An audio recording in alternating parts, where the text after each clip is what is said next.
जनवरी की कड़कड़ाती ठंड थी। अपने गांव जाने के लिए नकुल बस में बैठ चुका था।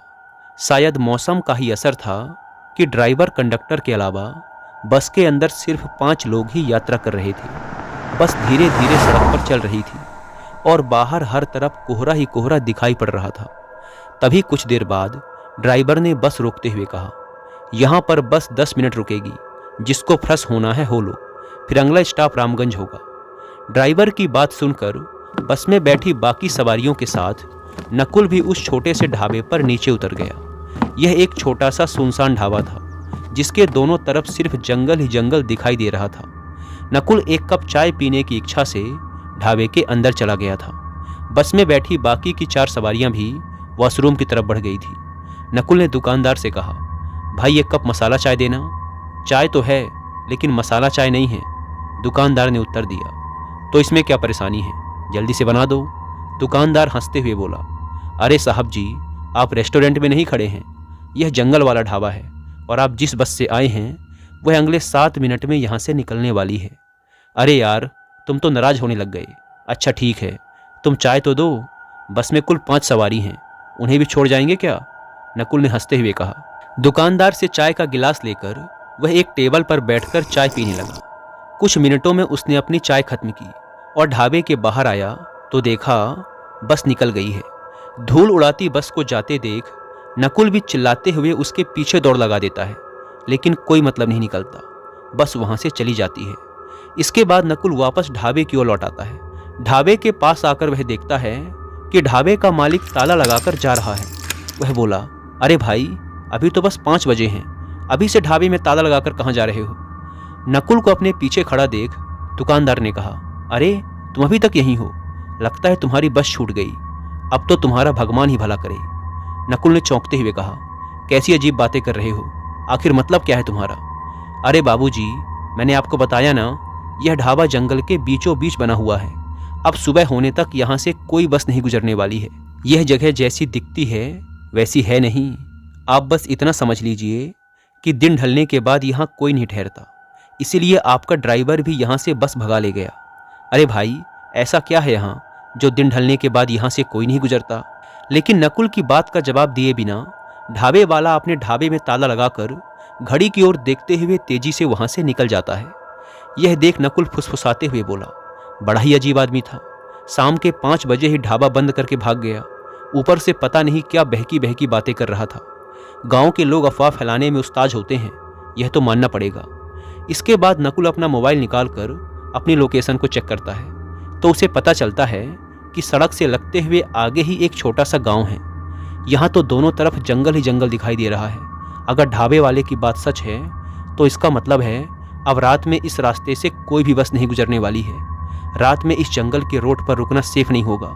ऐसा करता हूँ, गांव में जाकर मदद मांगने का प्रयास करता हूँ, हो सकता है वहाँ मुझे रात बिताने के लिए कोई जगह मिल जाए। यह सब सोचकर नकुल उस जंगल वाले रास्ते पर तेज कदमों से चला जा रहा था। शाम के 5:30 बज चुके थे। सर्दियों के दिन होने के कारण दिन ढल चुका था और चारों ओर अंधेरे ने अपना कब्जा जमा लिया था। अंधेरे से रह रहकर आती जंगली जानवरों के रोने की भयानक आवाज़ें उसके दिल को दहला रही थी। अरे यार, इस जंगल में तो जंगली जानवर भी हैं, शायद इसी वजह से अंधेरा होने के बाद यहाँ से कोई बस नहीं गुजरती है। नकुल मन ही मन अटकलें लगाता आगे बढ़ता जा रहा था कि तभी उसे सड़क के दूसरे छोर पर एक गांव दिखाई पड़ने लगता है। गांव को देखते हुए फुसफुसाया, कैसा गांव है ये, बिल्कुल अंधेरे में डूबा हुआ है, ऐसा लगता है पूरे गांव में बिजली ही नहीं है। गांव की सीमा से लगभग 200 मीटर पहले पीपल के पेड़ों का झुंड दिखाई दे रहा था। जैसे ही नकुल उस झुंड के पास पहुंचा, उसे कुछ अजीबोगरीब आवाज़ें सुनाई देने लगी। ऐसा लग रहा था जैसे कोई रो रहा हो। अपना वहम दूर करने के लिए वह पीछे मुड़कर देखता है, पर वहाँ कोई भी नहीं था। लेकिन जैसे ही वह आगे बढ़ने लगता है, उसे फिर से एक आहट और चीख की आवाज़ सुनाई पड़ने लगती है। ये क्या हो रहा है मेरे साथ, बार बार ऐसा लग रहा है जैसे कोई शक्ति है जो मुझे इस गांव में घुसने नहीं देना चाहती है। हाईवे पर घूमते छलावों की कहानी तो मैंने भी सुन रखी है, कहीं इन पेड़ों पर कोई छलावा तो नहीं है। आसपास का सन्नाटा और अंधेरा देखकर अब नकुल को भी डर लगने लगा था। उसने कुछ ही कदम बढ़ाए थे कि तभी उसे पेड़ों के पीछे से झांकते किसी आदमी का आधा शरीर दिखाई दे जाता है। ए, कौन हो तुम, मैंने पूछा, कौन हो? तुम ही इतनी देर से आवाज़ें निकालकर मुझे डरा रहे हो ना? नकुल की बात सुनकर वह आदमी पेड़ के पीछे से बाहर आ जाता है। वह कोई तकरीबन 20-22 बरस का नौजवान लड़का था, जिसके लंबे लंबे घुंघराले बाल थे और उन बालों से उसका आधा चेहरा ढका हुआ दिखाई दे रहा था। उसने कहा, क्या तुम्हें भी कोई आवाज़ सुनाई दी?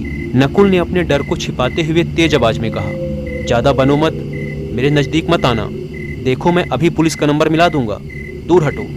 उस नौजवान ने कहा, अरे मैं कोई चोर हूँ क्या जो तुम पुलिस को बुलाओगे? डरो मत, मैं भी डर के कारण ही यहाँ छुपा हुआ था। नकुल बोला, डर? आखिर किसका डर? नौजवान ने कहा, देखो मैं पास के गांव में रहता हूँ। आज मेरी भैंस चरते चरते न जाने कहाँ निकल गई। उसे खोजते खोजते दिन ढल गया और मैं इस मनहूस गांव के पास आकर अटक गया। नकुल बोला, अरे अटक गया से क्या मतलब है? जंगल में ऐसे पेड़ के पीछे छुपने से कुछ नहीं होगा। या तो सुबह तक तुम ठंड से अकड़ जाओगे या कोई जंगली जानवर तुम्हें मारकर खा जाएगा। चलो अंदर गांव में चलकर मदद मांगते हैं। उस आदमी ने कदम पीछे करते हुए कहा, अरे तुम्हारा दिमाग खराब है क्या? मैं इस गांव के आसपास भी नहीं जाने वाला और तुम्हें भी यही कहूँगा कि चले जाओ यहाँ से। यह सुन नकुल ने मन ही मन कहा, यह आदमी क्यों नहीं चाहता कि मैं इस गांव में जाकर मदद मांगूं? मुझे तो यह आदमी कुछ ठीक नहीं लग रहा है। कहीं यह सच में कोई लुटेरा हुआ तो? यह भी तो हो सकता है कि यह कोई भूत प्रेत हो। ऐसे अचानक से पेड़ के पीछे से प्रकट हो गया। मुझे इससे दूर ही रहना चाहिए। यह सोचकर नकुल ने तेज आवाज में कहा, देखो भाई, तुम्हें अपनी भैंस बकरी जहाँ ढूंढनी है ढूंढो, मेरा रास्ता छोड़ो। मैं जाकर गांव में अपनी रात बिताने का इंतजाम कर लेता हूँ। उस व्यक्ति ने कहा, तुम्हें सचेत करना मेरा काम था, बाकी जैसी तुम्हारी मर्जी। नकुल गहरे अंधेरे को चीरते हुए तेज कदमों से गांव की सीमा में घुस गया था। सामने कुछ दूरी पर 2-3 कच्चे पक्के से घर दिखाई दे रहे थे। नकुल अपने मोबाइल की रोशनी में आगे बढ़ रहा था कि तभी उसे सामने के घर के बाहर लगे पेड़ के नीचे एक औरत दिखाई दी। इससे पहले कि वह कुछ समझ पाता, अगले ही पल वह औरत जोर जोर से हंसते हुए पेड़ पर उल्टी लटकी हुई दिखाई देने लगी। यह देखते ही नकुल की नसों में खून जम गया। वह उल्टे पांव वहां से भागते हुए फिर से उसी पीपल के पेड़ के पास पहुंचा तो वह आदमी उसे कुछ दूरी पर पैदल जाता हुआ दिखाई दिया। लगता है मुझसे गलती हो गई, वह आदमी सच कह रहा था। कुछ तो गड़बड़ जरूर है इस गांव में। नकुल दौड़ते हुए उस आदमी के पास पहुंच जाता है और हाँफते हुए बोलता है, आप ठीक कह रहे थे, वह गांव, वहाँ कुछ तो है। मैंने अपनी आंखों से एक औरत को पेड़ पर उल्टा लटककर हंसते हुए देखा है। वह नौजवान लंबी सांस भरते हुए बोला, मैं जो बताऊंगा उस पर यकीन कर पाओगे? क्यों नहीं, मुझे आप पूरी बात बताइए, आखिर इस गांव का क्या रहस्य है? वह व्यक्ति बताना शुरू करता है, जिसको तुमने अभी अभी पेड़ पर लटके हुए देखा वह कोई औरत नहीं बल्कि प्रेत था। यह गांव पिछले 75 सालों से ऐसे ही वीरान पड़ा हुआ है, यहाँ पर कोई नहीं रहता है। नकुल ने पूछा, तो इस गांव में रहने वाले लोग आखिर कहाँ चले गए? व्यक्ति ने बात को आगे बढ़ाते हुए कहा, आज़ादी से पहले की बात है, देश पर अंग्रेजी हुकूमत थी। उस अंग्रेजी हुकूमत में जो हिंदुस्तानी अंग्रेज़ों के तलवे चाटते थे वह ऐसे छोटे छोटे गाँव पर राज किया करते थे। इस गाँव में रहने वाली एक लड़की पर एक रोज़ एक अंग्रेज अफसर की बुरी नज़र पड़ गई। जब गांव के मुखिया को पता चला कि अंग्रेज अफसर गांव की लड़की को पसंद करता है तो उसने उस लड़की के बाप को खूब डराया धमकाया और उसकी बेटी को अफसर के साथ भेजने के लिए कहने लगा। लड़की के बाप ने गांव के लोगों को इकट्ठा कर कहा, भाइयों, आज मेरी बेटी पर उस अंग्रेज ने बुरी नज़र डाली है, कल को यह किसी भी बहन बेटी के साथ हो सकता है, इसीलिए हमें इस अंग्रेज से बिना डरे उसका विरोध करना होगा। हमारी बहन बेटियों की इज्जत पर बात आए तो हम चुप नहीं बैठेंगे। सभी गांव वालों ने भी एक स्वर में कहा, हाँ हाँ, हम चुप नहीं बैठेंगे, हम सब तुम्हारे साथ हैं। अगले ही दिन लड़की का पिता पास के एक गांव में जाकर अपनी बेटी का रिश्ता पक्का कर देता है और दूल्हा बारात लेकर गांव में पहुंच जाता है। हर तरफ खुशी का माहौल था। गांव के सारे लोग शादी में शामिल होने के लिए मंडप में जमा थे। दूल्हा घोड़ी पर बैठा हुआ बारात के साथ दरवाजे पर खड़ा था कि उसी समय मुखिया को यह खबर लग गई कि रूपा की शादी हो रही है। मुखिया ने गुस्से से चीखते हुए कहा, अब इन लोगों की इतनी हिम्मत हो गई है कि मेरे समझाने के बाद भी ये रूपा की शादी करवा रहे हैं। इससे पहले कि वह गोरा अंग्रेज मेरी खाल खींचे, मुझे इन सबको सबक सिखाना होगा।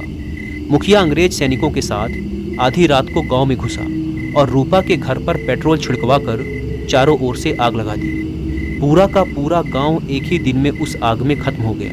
लेकिन मरने के बाद भी गांव वालों की आत्मा को शांति नहीं मिली और तब से लेकर आज तक वो लोग इस गांव में ही भटक रहे हैं। मुखिया और उसके सभी आदमियों को मारकर उन्होंने अपनी मौत का बदला तो ले लिया, लेकिन उस दिन के बाद से यह गांव हमेशा के लिए साबित हो गया है। इसीलिए अंधेरा होने के बाद गांव की सीमा को पार करने का मतलब अपनी मौत को बुलाना है। आज तक जो भी वहां गया कभी लौटकर नहीं आया। इस घटना के 76 साल बीतने के बाद भी उस गांव में जाने की हिम्मत कोई नहीं करता है। नकुल ने हाथ जोड़ते हुए कहा, मेरी जान बचाने के लिए आपका बहुत बहुत धन्यवाद भाई, लेकिन अब हम रात कहाँ गुजारेंगे? आओ मैं एक जगह बताता हूँ। वह आदमी नकुल को लेकर एक पुराने से घर में चला गया। उसने कहा, यह जगह थोड़ी पुरानी है, लेकिन यहाँ कोई खतरा नहीं है, तुम सुबह तक यहाँ रुक सकते हो। गांव की खौफनाक कहानी सुनकर नकुल का रोम रोम डर से कांप रहा था, क्योंकि वह उस गांव की सीमा में पैर रखकर लौट आया था। उसने उस व्यक्ति से कहा, अरे भाई, अपना नाम नहीं बताया आपने? उस नौजवान ने कहा, श्रीकांत। नकुल को उस पुराने से मकान में छोड़कर श्रीकांत वहां से बाहर निकल गया। डर के मारे नकुल का पूरा शरीर कांप रहा था, लेकिन पता नहीं कब उसकी आंख लग गई और सुबह उसकी आंख खुली बस के हॉर्न की आवाज़ से। सुबह का उजाला उस टूटे फूटे पुराने कमरे को रोशन किए हुए था। कमरे में चारों ओर नज़र दौड़ाते हुए अचानक नकुल की नज़र शादी के कार्ड पर जाकर थम गई, जो सामने टेबल पर रखी कुछ किताबों के पास बिखरे पड़े थे। किसी की शादी का कार्ड लगता है। उसने जाकर उस कार्ड को उठाया और पढ़ने लगा। उस पर लिखा था, रूपा संग श्रीकांत, 22 दिसंबर 1946। यह पढ़ते ही नकुल का पूरा शरीर कांप उठा। जिस आदमी ने उसकी जान बचाई थी वह कोई इंसान नहीं था, वह भी तो उन्हीं में से एक था, रूपा का दूल्हा श्रीकांत, जो अब तक भटक रहा है। बस के हॉर्न ने नकुल को और सोचने का वक्त नहीं दिया। वह बिना पीछे देखे बस की ओर भागा, लेकिन उसके मन में एक सवाल हमेशा के लिए गूंजता रहा, श्रीकांत ने मेरी जान क्यों बचाई?